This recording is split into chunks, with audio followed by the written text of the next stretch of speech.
লাস্টে আমাদের একটা অপশন হচ্ছে অবস্থান ভেক্টর সম্পর্কে জানবো আমরা।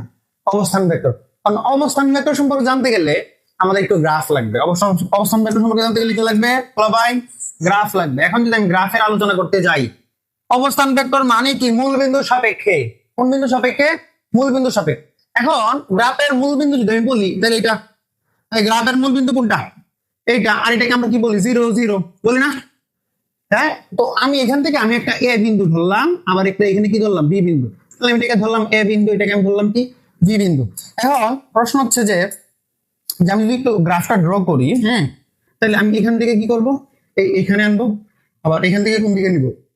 এইখানে, আবার এখান থেকে এইখানে।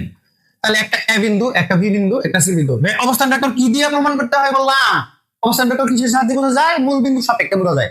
আচ্ছা, এখন কথা হচ্ছে তুমি একটু খেয়াল করে দেখো তো, এখানে কি ত্রিভুজ নাই? এটা ত্রিভুজ হয়ে গেছে। তাইলে আমরা কেন বারবার এই অবস্থান ভেক্টরের জন্য আলাদা টেকনিক, এই সামুদ্রিক বা ইয়ার জন্য আলাদা টেকনিক কেন করবো? চতুর্ভুজের জন্য আলাদা টেকনিক কেন করবো? আমরা ত্রিভুজ দিয়ে অ্যাপ্লাই করলেই তো হয়ে যেতেছে। আচ্ছা, এখন কথা হচ্ছে আবার এই যে এখন প্রশ্ন হচ্ছে, আচ্ছা বাচ্চারা একটু আগের ক্লাসের দিকে একটু মনোযোগ দেই। এ বি ভেক্টর, এটাকে আমি জানি কেমনে বিপরীত ভেক্টর লিখবো বলো তো? কেউ বলতে পারো? আচ্ছা, যদি না বলতে পারো আমি আবার একটু মনে করে দিয়েছি, এটাকে আমি ভি এ ভেক্টর বলতে পারবো। কখন বলতে পারবো? এখন সামনে একটা কি দিয়ে দিব?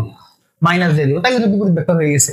তার মানে এ বি ভেক্টরের বিপরীত ভেক্টরটা কি? B A vector. এই বি এ ভেক্টরটা আসলে কি? সামনে একটা মাইনাস, মানে বি এ ভেক্টর। তার মানে এদিক থেকে এদিকে গেছে। আমি যদি বলি বি বিন্দু এটা, এ বিন্দু এটা, বি থেকে কোন দিকে গেছে? এ গেছে। আর এই মাইনাসের মানে কি? বিপরীত। তাহলে আবার সে কোন দিকে চলে আসছে? এদিকে চলে আসছে না? তাহলে আবার এদিকে চলে আসছে, এটার নাম কি হবে? এ বি ভেক্টর হবে না। তার মানে এ বি ভেক্টর যা মাইনাস বি এ ভেক্টর তাই। আচ্ছা, এইটা তো আমি বুঝে ফেললাম। এখন আমি যে অবস্থান ভেক্টরের দিকে আবার ত্রিভুজ বি দিয়ে অ্যাপ্লাই করো, আমি ডিরেকশন কোন দিকে দিব? আমার মন যেদিকে চাই এদিকে দিব।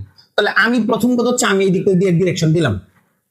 তাহলে আমি যদি বলি, যখন আমি ডিরেকশন দিছি, দেওয়ার পর এই বিন্দুটা কি বিন্দু হয়ে গেল বলবান? এই বিন্দুটা কোন বিন্দু হয়ে গেল? আদি বিন্দু। তাহলে আদি বিন্দু কি? 0 না? তাহলে আমি বলতে পারি কি যে 0 এ ভেক্টর। 0 এ ভেক্টর।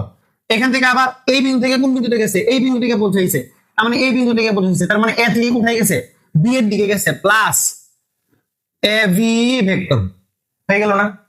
আচ্ছা, তাহলে ও A vector plus A V vector এর লব্ধিটা কি হবে? লব্ধি কি হবে? তার মানে আমি ডিরেকশনের দিকে দিব। লব্ধি কি হবে? আদি বিন্দু থেকে কোন বিন্দু পর্যন্ত? আদি বিন্দু থেকে শেষ বিন্দু পর্যন্ত। তাহলে ডিরেকশন কোন দিকে যাবে? এদিকে যাবে না? তাই বলা ডিরেকশনের দিকে যাবে না। কেন যাবে? আদি বিন্দু এটা, শেষ বিন্দু এটা। আদি বিন্দু থেকে কোন দিকে গেছে? শেষ বিন্দুর দিকে গেছে।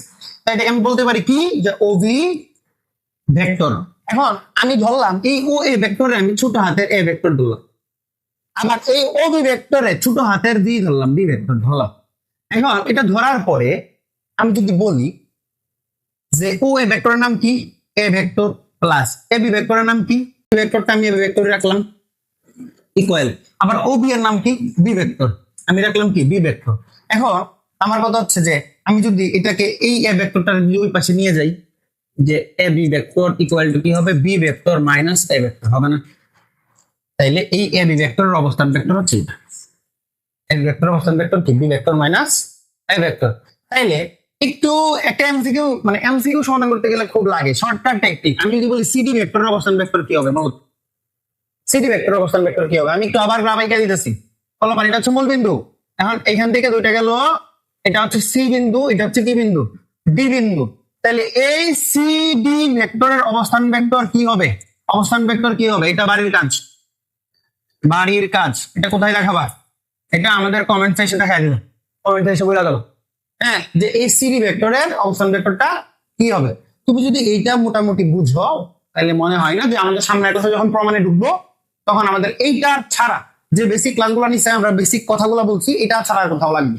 আর ভালো করে অবশ্যই অবশ্যই অবশ্যই জেনে রাখবা সমান ভেক্টর কি, বিপরীত ভেক্টর কি, আরেকটা হচ্ছে ত্রিভুজের যোগবিধি। এটা যদি তুমি জানতে পারো তাহলে জাস্ট ক্লিয়ার, আর কিছু নাই তোমাদের। আচ্ছা, আসসালামু আলাইকুম, ভালো থাকো সবাই, ধন্যবাদ।